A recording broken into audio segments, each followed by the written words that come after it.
నార్మల్గా మనం చూసుకుంటే హెవీ రైన్స్ కానీ నార్మల్ రైన్స్ కానీ ఇవన్నీ ఒక ఫేజ్ ఒక 4-5 డేస్ పీరియడ్ కాబట్టి మనకి లీవ్ పీరియడ్ ఉంటుంది. సో ఆ పీరియడ్లోనే మనకి శానిటేషన్ అవి అంతా కూడా చేయాల్సిన అవసరం ఉంటుంది. నార్మల్గా పడేటప్పుడైతే ఏం శానిటేషన్ యాక్టివిటీస్ మనం ఎక్కువ చేయలేకపోవచ్చు. బట్ ఎప్పుడైతే ఆ వర్షం తగ్గిపోతుందో అప్పుడు మనం శానిటేషన్ సరిగా చేయలేదంటే ఇంకా అక్కడ నుంచి మనకి ఆ డిసీజెస్ అనేవి కూడా స్టార్ట్ అవుతాయి. స్ప్రెడింగ్ ఆఫ్ డిసీజెస్ ఆ లీవ్ పీరియడ్ అయితే స్టార్ట్ అవుతాయి. సో ఆ వర్షం తగ్గంగానే సెక్రటరీస్ అంతా కూడా అలర్ట్గా ఉండాలి. ఎప్పుడైతే మనకు అవసరం ఉందో ఆ చెట్లనంతా కూడా వాళ్ళు ఇవి చేయడం వాళ్ళు కూడా చేస్తున్నారు వాళ్ళు.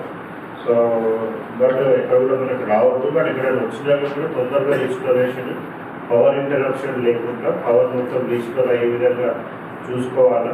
సో మన దగ్గర హెవీ రైన్ఫాల్ కంటిన్యూస్గా పడ్డదంటే అప్పుడు ఏమన్నా ఎక్కడన్నా పవర్ ఫ్లక్చువేషన్స్ రావడం, లేకపోతే పవర్ ఆ ట్రాన్స్ఫార్మర్స్ కాలిపోవడం అటువంటి ఏమైనా అయితే కూడా యాజ్ ఎర్లీ యాజ్ పాసిబుల్ మనకు రీస్టోరేషన్ ఆఫ్ పవర్ అనేది చేయాలి. సో అది కొద్దిగా పబ్లిక్కి ఇన్కన్వీనియన్స్ కలిగే ఛాన్స్ ఉంటుంది. మెయిన్ థింగ్ ఏంటంటే మనకి ఒక సంతోషించదగ్గ విషయం ఏంటి అంటే మల్టీపర్పస్ వర్కర్స్కి ఆల్మోస్ట్ అన్ని గ్రామ పంచాయతీలలో కూడా ఇప్పుడు ఇక్కడ ఉన్న వాళ్ళు చాలామంది మీరు స్పెషల్ ఆఫీసర్స్ ఉన్నారు. ఆల్మోస్ట్ 90% అందరు స్పెషల్ ఆఫీసర్స్గా ఏదో ఒక గ్రామ పంచాయతీ ఉన్న వాళ్ళే ఉంటారు. ఫాలో అప్ చేస్తారు. మ్యాక్సిమం అయితే మల్టీపర్పస్ వర్కర్స్కి అన్ని గ్రామ పంచాయతీలో కూడా శాలరీస్ వచ్చినాయి.